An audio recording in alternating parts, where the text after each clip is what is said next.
Pozdrav dragi prijatelji. Te veze.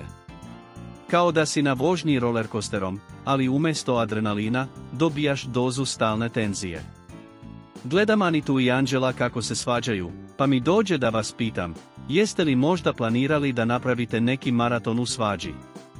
Jer, iskreno, ovo vaše hejtanje jedno drugog počinje da bude ozbiljno dosadno, možda čak i previše. Mislim, imate li vi uopšte plan šta želite? Da se svađate do kraja veze koja očito brzim koracima ide ka kraju ili samo dok ne puknete?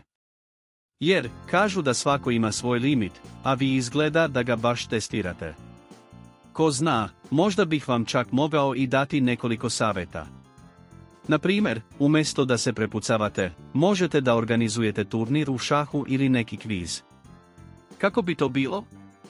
Umjesto uvreda, smenjujete pitanja iz opšte kulture. Mislite na to kao na svoju verziju igre istine, samo bez teških pitanja. Ali, dobro, možda sam ja samo previše optimističan. Možda su svađe dio vašeg šarma. Možda će se ova vaša emotivna avantura završiti kao najveći reality hit ove godine.